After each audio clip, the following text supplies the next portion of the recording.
बड़ी खबर आपको बता दें, कोलकाता में डॉक्टर बेटी को लेकर इस वक्त सुप्रीम कोर्ट में जहां सुनवाई चल रही है, कोलकाता में आर्जिकर मेडिकल कॉलेज के बाहर तमाम डॉक्टर्स इस वक्त लाइव ये कार्रवाई देख रहे हैं। सीबीआई ने अपनी स्टेटस रिपोर्ट कोर्ट में पेश कर दी है। इसी बड़ी खबर पर लगातार हमारी नजर बनी हुई है। जैसे ही नया अपडेट आता है आपको पूरी डिटेल देंगे और सबसे पहले देंगे, ये वादा है। लेकिन इसी बीच एक और बड़ी खबर पर आपका ध्यान आकर्षित कर दे। कांग्रेस नेता राहुल गांधी 3 दिन के अमेरिका दौरे पर है। इस दौरान वो टेक्सास के डलास पहुंचे, जहां उन्होंने यूनिवर्सिटी ऑफ टेक्सास के स्टूडेंट से भारत की राजनीति, भारत की इकोनॉमी और भारत जोड़ो यात्रा को लेकर बात की। इस दौरान राहुल गांधी ने चीन की जमकर तारीफ की। राहुल गांधी ने भारत में रोजगार की समस्या को लेकर बयान दिया। उन्होंने कहा कि भारत में रोजगार की समस्या है, लेकिन चीन में रोजगार की समस्या नहीं है। उन्होंने कहा कि भारत ने कभी प्रोडक्शन पर ध्यान नहीं दिया। भारत में सब कुछ मेड इन चाइना है, जबकि चीन ने प्रोडक्शन पर ध्यान दिया, इसलिए चीन में रोजगार की दिक्कत नहीं है। इतना ही नहीं, राहुल गांधी ने एजुकेशन सिस्टम के बहाने आरएसएस पर भी निशाना साधा। राहुल गांधी ने कहा कि देश में कई यूनिवर्सिटीज में आरएसएस के लोग वीसी के पद पर हैं, जो कि नहीं होने चाहिए। आइए आपको बताते हैं राहुल गांधी ने क्या क्या कहा। एक एक बात उनकी आपके सामने रखते हैं। राहुल गांधी ने रोजगार को लेकर बताया कि भारत में ऐसी समस्या है, लेकिन चीन की तारीफ करती उन्होंने कहा कि चीन में रोजगार की कोई प्रॉब्लम नहीं है।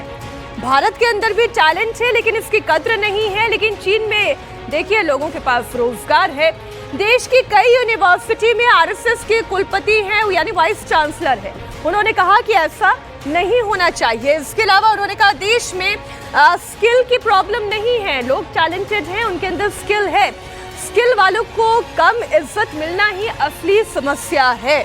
बिजनेस सिस्टम से मेल नहीं खाता है एजुकेशन सिस्टम। स्किल और एजुकेशन के गैप की वजह से ही यह समस्या पैदा हो रही है, इसलिए इसे खत्म करना होगा।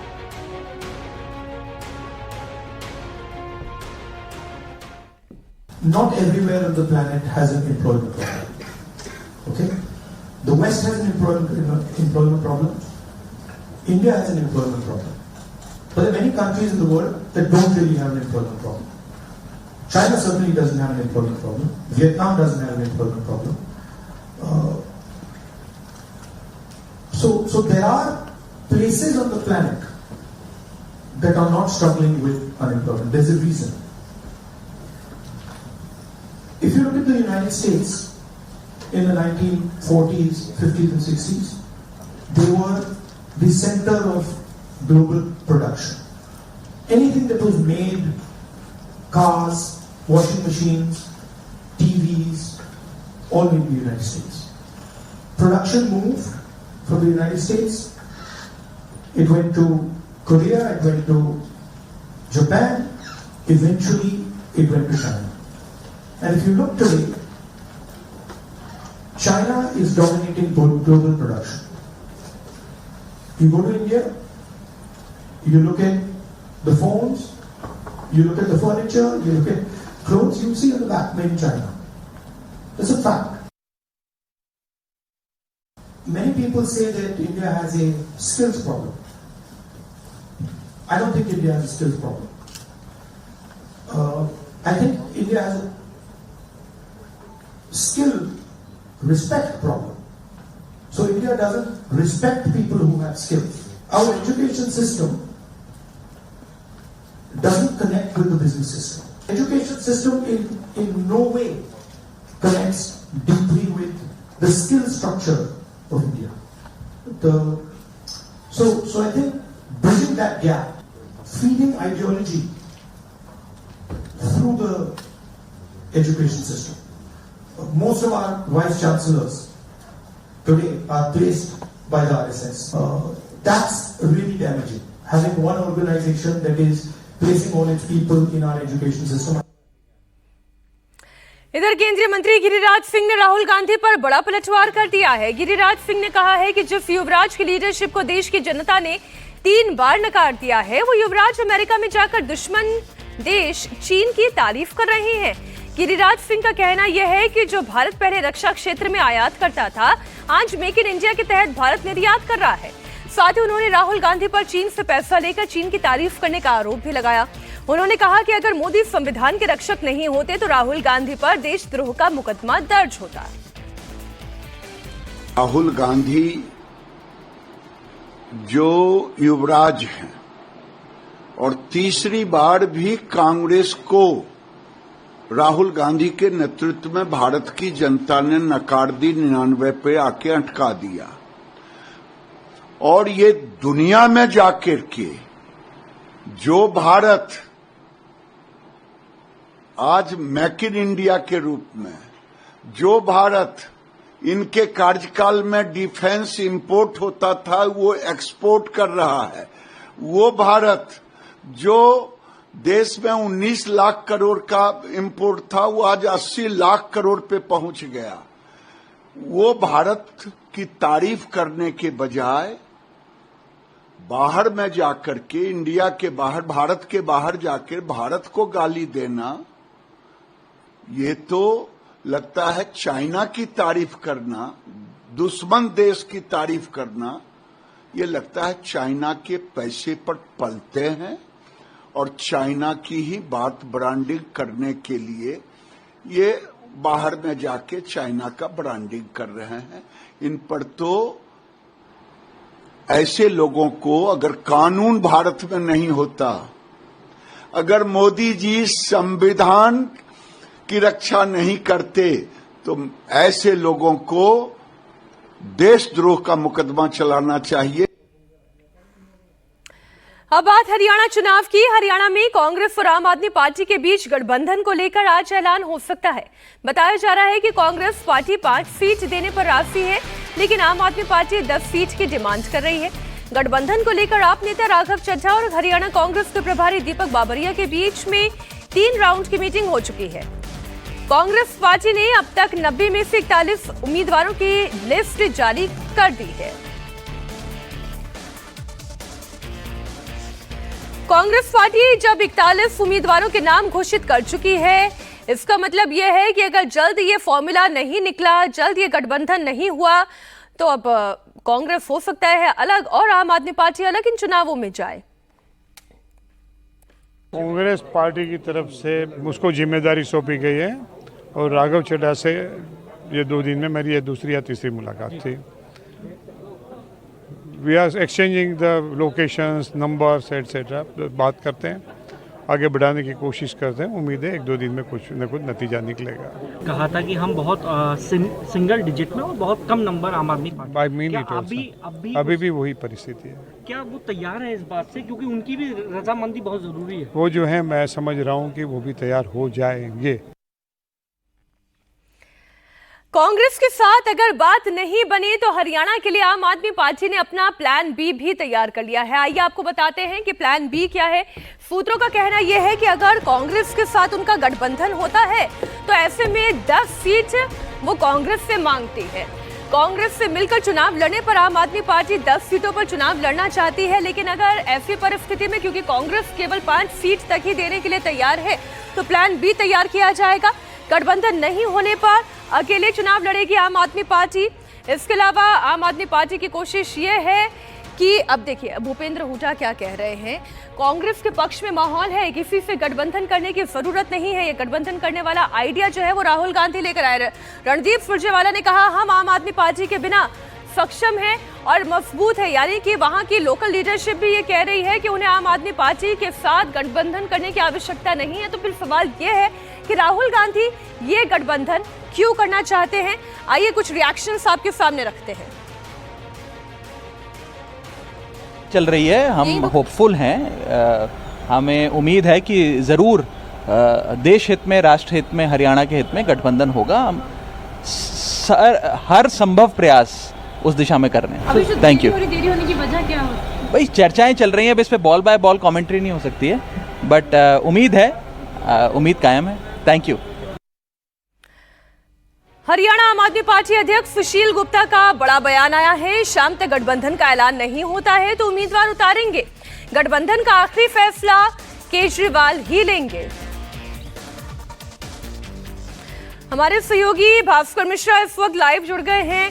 भास्कर, एक एक दिन करके समय बीतता चला जा रहा है। अब गठबंधन का ऐलान नहीं करेंगे तो कब करेंगे?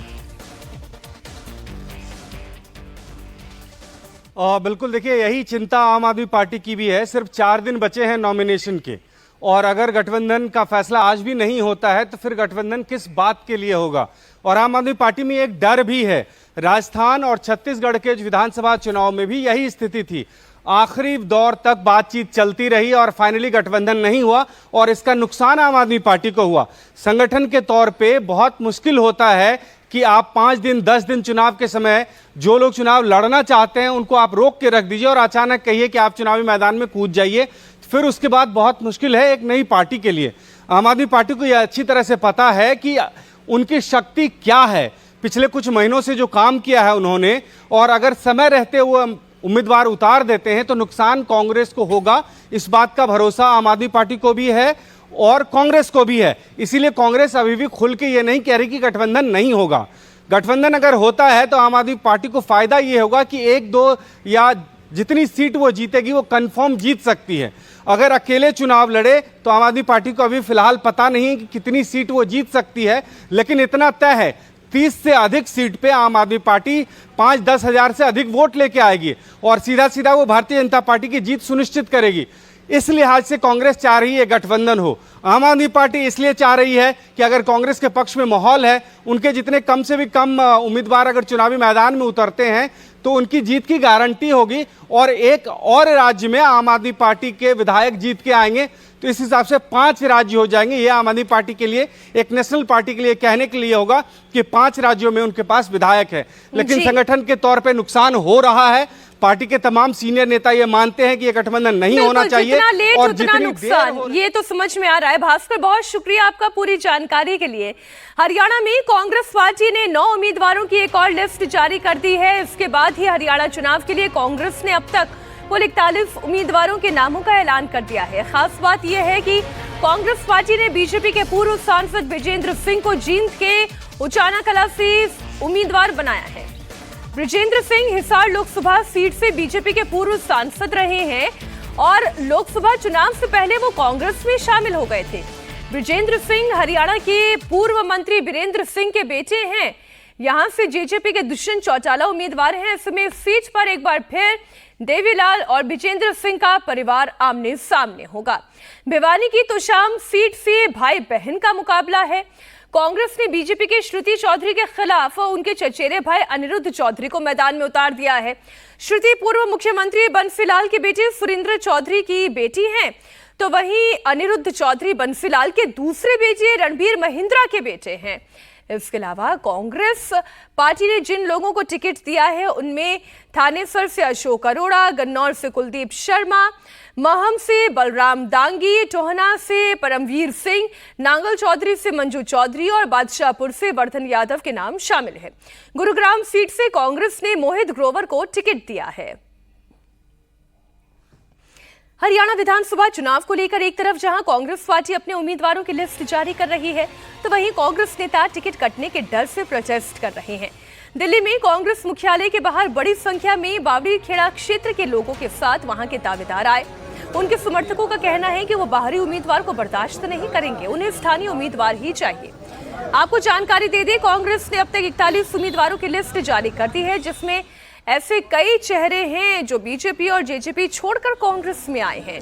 इसे लेकर स्थानीय कार्यकर्ताओं में भी रोष दिखाई दे रहा है।